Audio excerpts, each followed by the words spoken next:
Murshidabad ডোমকলে BDO বনাম পঞ্চায়েত সমিতির বোর্ডের বিতর্কে ব্যাপক উত্তেজনা। ঘটনায় চাঞ্চল্য ছড়ালো। ঘটনাস্থলে পৌঁছায় ডোমকল থানার একটি বিশাল পুলিশ টিম।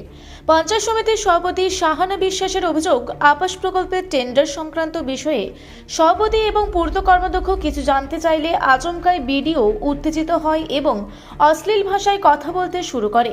খবর ছড়িয়ে পড়তেই সমস্ত পঞ্চায়েত সমিতির সদস্যরা একত্রিত হয়ে প্রতিবাদ জানাতে জোর জবরদস্তি বিডিওর ঘরে ঢোকার চেষ্টা করে এবং অতর্কিত হামলা চালায়, আর তাতে শুরু হয় উত্তেজনা।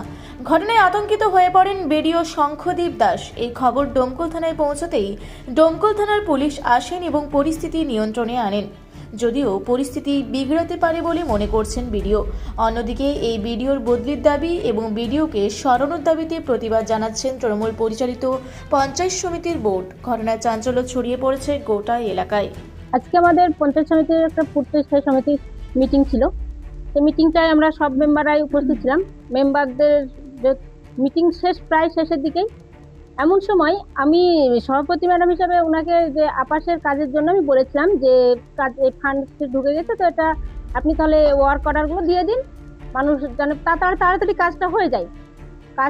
তখন উনি বললেন কি, আর সেই সঙ্গে আমার পূর্ত সাহেব কিন্তু এটাই বলেছেন। আমি বললাম আজকে পূর্তের মিটিং যেখানে আমার এনএস উপস্থিত আছেন, পূর্ত সাহেব উপস্থিত আছেন, তাহলে আপনি বলুন তাহলে কোথায় কোথায় ওয়ার্ক অর্ডার বাকি আছে, সব কাজগুলো তাড়াতাড়ি করে দিতে হবে। তো আমি ফান্ড ঢোকার কথা আপনাকে তো বলতে আমি পারবো না, কারণ এটা বিডিওর হেডে, এটা আপনাকে কোনোদিন কি বলেছি যে বলবো আজকে?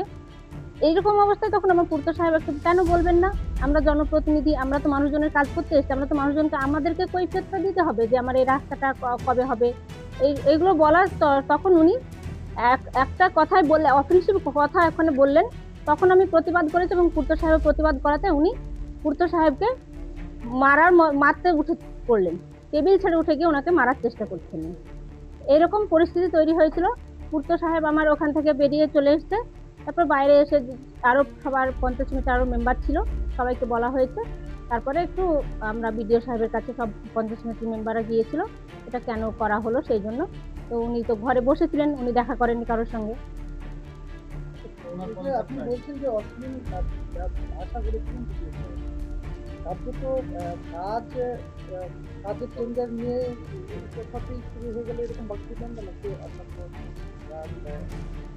অন্য কোনো রাগ বলতে আমার পঞ্চায়েত সমিতি পূর্ত সাহেবের নামটা এসআইয়ের খসড়া তালিকা থেকে বাদ দিয়েছিল। তখন থেকে একটা ওনার চক্রান্ত চলছেই যে মেম্বারদেরকে কিভাবে মানে ক্ষতিগ্রস্ত করা যায়।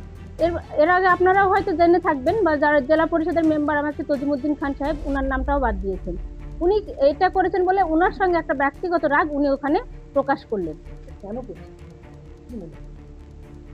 উনি এখানে একজন সত্যি ডেভেলপমেন্ট অফিসার হিসাবে উনি আসেননি, উনি এসেছেন একজন রাজনীতিবিদ হিসাবে। উনি কোন দলের রাজনীতি করছেন উনি নিজেই জানেন, তার সঙ্গে ওনার যোগ সাজের সাথে উনিই ভালো বলতে পারবেন।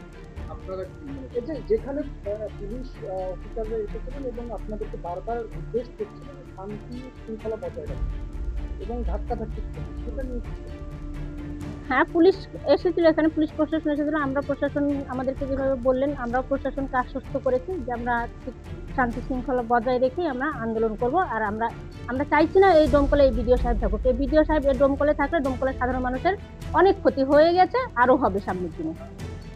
ভাতা, লক্ষ্মীর ভাণ্ডার বলুন, মানবিক ভাতা বলুন, উনি সবগুলোকে বন্ধ করে দিয়েছেন। মানুষ ঘন্টার পর ঘন্টা সেখানে বসে থাকছেন, কোনো কাজ হচ্ছে না। কিন্তু ওনাদেরকে বোঝানো হচ্ছে যে না, আপনাদের নামটা এক্সেলে তুলে দেওয়া হচ্ছে, এন্ট্রি করা হচ্ছে, কিন্তু যে টাকাটা, যে মুখ্যমন্ত্রীর যে স্বপ্নের প্রকল্পের টাকাগুলো পেতে পেতে মানুষ বঞ্চিত হচ্ছে, ওটা উনি করতে পারেন না এইভাবে। এই জন্য আমরা চাইছি না যে উনি এই ডোমকলেই থাকুন।